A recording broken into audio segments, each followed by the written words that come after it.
श्री स्वामी समर्थ मैत्रिणींनो, यंदा चैत्र शुक्ल प्रतिपदा 19 मार्च 2026ला आलेली आहे व अमावास्याही आलेली आहे.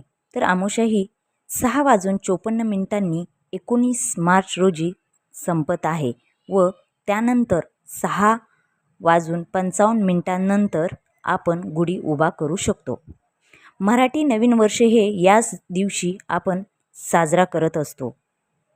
याच दिवशीपासून नवीन मराठी वर्ष हे सुरू होत असते. असे म्हणले गेले आहे की गुढीपाडवा हा हिंदू नववर्षाचा पहिला दिवस चैत्र शुद्ध प्रतिपदा म्हणून साजरा केला जातो, जो वसंत ऋतूचे आगमन व नवीन पिकांची काढणी दर्शवितो. हा दिवस प्रभू श्रीरामांचा रावणावरील विजय व ब्रह्मदेवाने केलेले सृष्टीची निर्मिती आणि 3.5 मुहूर्तापैकी एक अत्यंत शुभ दिवस मानला गेला आहे. म्हणून आनंदात गुढी उभारून हा सण साजरा करतात. आता आपण गुढीला कोणत्या रंगाची साडी परिधान करावी व कोणत्या रंगाची साडी परिधान करायची नाही, त्याच संदर्भातील माहिती मी तुम्हाला या व्हिडिओमध्ये सांगणार आहे. तर हा व्हिडिओ शेवटपर्यंत स्किप न करता पहा. गुढीपाडवा म्हणजे काय? तर गुढी म्हणजे स्वातंत्र्याचा ध्वज, पाडवा म्हणजे विजयाचा ध्वज. खरं तर 3.5 मुहूर्तापैकी अख्खा एक मुहूर्त म्हणजेच हा गुढीपाडवा हा मुहूर्त आहे.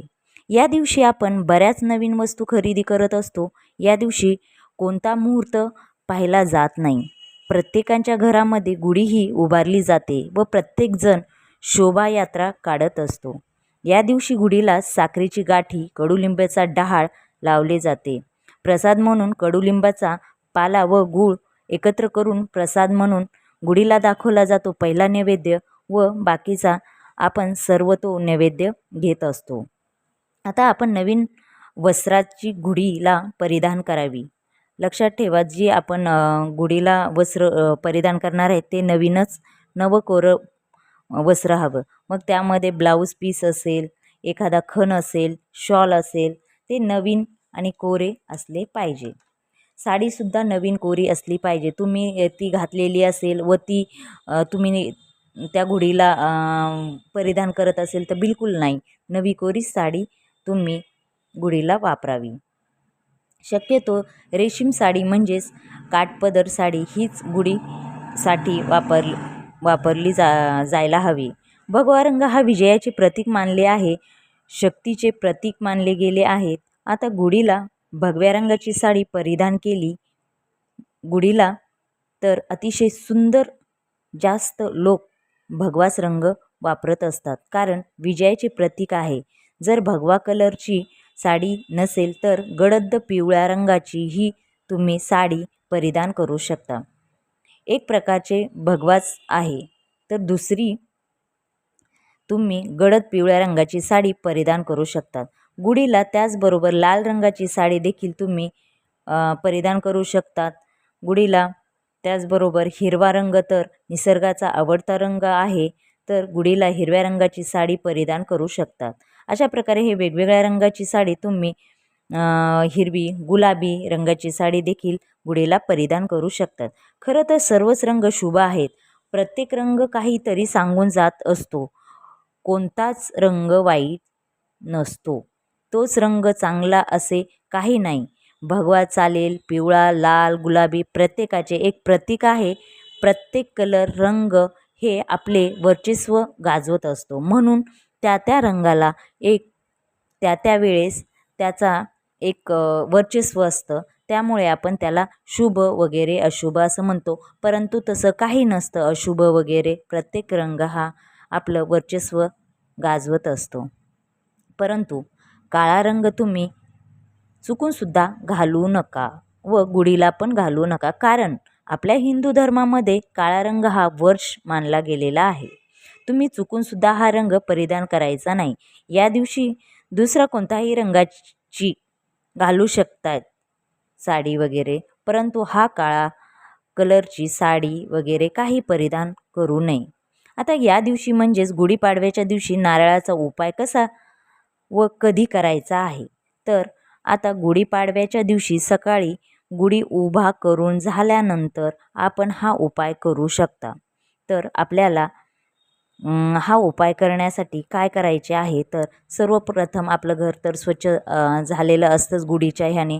गुढी वगैरे उभारल्यानंतर उंबरठा लेपन वगैरे झाल्यानंतर आपण देवघराच्या समोर जाऊन लाल रंगाचं कापड घ्यायचं आहे. तो नवीन कोरा असा लाल रंगाचा कापड असावा. त्याचबरोबर एक नारळ घ्यायचे आहे. जो नारळ घेणार आहात त्याला शेंड्या असल्या पाहिजेत. त्याचबरोबर तो नारळ पाण्याने भरलेला असावा.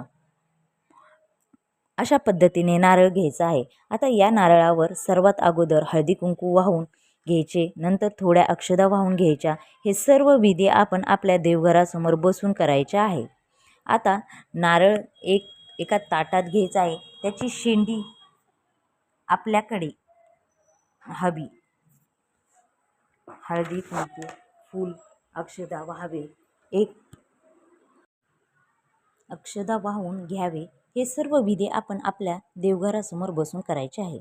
आता नारळ एका ताटात घ्यावे. त्याची शेंडी आपल्याकडे हवी. हळदी कुंकू फूल अक्षदा वाहून झाल्यानंतर एक स्वस्तिक काढावी. नंतर लाल पिवळ्या रंगाचा कलावा बांधावा त्या नारळाला. नंतर लाल कोऱ्या कापडामध्ये ठेवायचा आहे व तो बांधून घ्यायचा आहे. नारळ जसे घराची आपण वास्तुशांती वगैरे करतो, जसा तो आपल्याला नारळ दिलेला असतो तसाच हा नारळ असतो आणि हा नारळ आपल्या छताला बांधायचा आहे. त्याच पद्धतीने टांगायचा आहे. ज्यांना शक्य असेल त्यांनी छताला बांधावे, कारण बऱ्याच ठिकाणी PVP असते, बांधायला काही जागा नसते. त्याच्यामुळे जर नसेल तर आपण देवघरामध्ये नाहीतर तिजोरीमध्ये हा नारळ ठेवावा.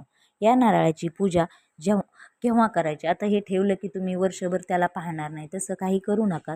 तर पौर्णिमा वगैरे येते तेव्हा हळदी कुंकू व्हावी, पूजा करावी.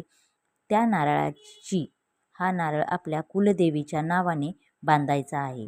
जो आपण हा गुढीपाडव्याच्या दिवशी हा जो उपाय करणार आहोत तर तो आपल्याला कुलदेवीच्या नावाने बांधायचा आहे. व पुढच्या वर्षी म्हणजेच पुढच्या गुढीपाडव्याला हा नारळ आपल्याला परत तो काढून तो पाण्यामध्ये विसर्जन करायचा आहे. अशा प्रकारे आपण हा जो उपाय आहे तो आपल्या कुलदेवीच्या नावाने करायचा आहे. घरात सुख शांती नांदावी, घरात काही क्लेश होऊ नये याच्यासाठीचा हा चांगला उपाय आहे आणि हा गुढीपाडव्याच्या दिवशी आपल्याला करायचा आहे. गुढी वगैरे उभा केल्यानंतर हा उपाय नक्की तुम्ही करा. आणि तुम्हाला जर हा माझा व्हिडिओ आवडला असेल तर नक्की चॅनलला सबस्क्राईब करा, लाईक करा, शेअर करा आणि कमेंट्स बॉक्समध्ये लिहायला विसरू नका. श्री स्वामी समर्थ, श्री स्वामी समर्थ. आणि बेल आयकॉन बटन प्रेस करायला विसरू नका. श्री स्वामी समर्थ मैत्रिणींनो.